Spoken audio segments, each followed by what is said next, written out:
कई बार बड़े बड़े देश इतिहास में एक जैसी परिस्थिति का 2 बार सामना करते हैं, लेकिन ये उस समय देश का नेतृत्व करने वाले नेता के विवेक, उसकी इच्छा शक्ति और सूझबूझ पर निर्भर करता है कि उस परिस्थिति में कब सही फैसला लिया जाता है और कब गलत फैसला लिया जाता है। आज हम एक ही देश, एक जैसी स्थिति और 2 फैसलों को आपके सामने रखेंगे। एक फैसला लिया था इंदिरा गांधी ने जब वो प्रधानमंत्री थी, और एक फैसला लिया था नरेंद्र मोदी ने जब आज 2026 में वो प्रधानमंत्री हैं।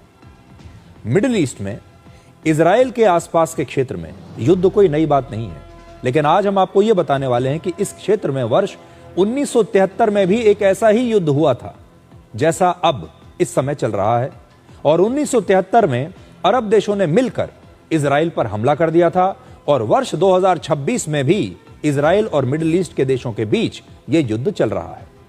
वर्ष 1973 में प्रधानमंत्री इंदिरा गांधी थी और 2026 में प्रधानमंत्री हैं नरेंद्र मोदी। लेकिन इन दोनों की नीतियों, सोच और फैसलों में कितना फर्क है, आज हम आपको इसी को हम आपके लिए डिकोड करेंगे। अब आपको यह बताते हैं कि कैसे मिडिल ईस्ट पर पूर्व प्रधानमंत्री इंदिरा गांधी की तुष्टीकरण की नीति तब फेल हो गई थी और भारत को इसको बड़ा नुकसान झेलना पड़ा था उस समय। लेकिन ईरान युद्ध के दौरान प्रधानमंत्री मोदी ने इंडिया फर्स्ट की पॉलिसी अपनाकर राष्ट्र हित को और हमारे देश के जो 145 करोड़ लोग हैं उनके हित को सबसे ऊपर रखा। तो गाइडिंग फोर्स क्या है? गाइडिंग फोर्स आपकी अपनी राय है, आपकी अपनी पसंद और नापसंद है, या फिर गाइडिंग फोर्स है इस देश के 150 करोड़ लोगों का भला? यह आज देखने वाली बात है। तो जिस तरह अभी अभी मिडिल ईस्ट में ईरान युद्ध हुआ, लगभग ऐसा ही एक बड़ा युद्ध आज से 53 वर्ष पहले हुआ था, जब अरब देशों ने इजराइल के खिलाफ एक युद्ध छेड़ दिया था, और उस समय इस युद्ध का नाम था यौम किपुर। इसे कहते थे यौम किपुर वॉर।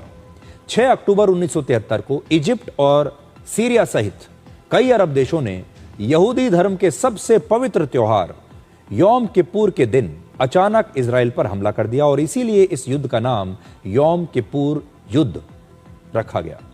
तब भारत की प्रधानमंत्री इंदिरा गांधी थी, और भारत ने इस युद्ध में, आप जानते हैं किसका साथ दिया?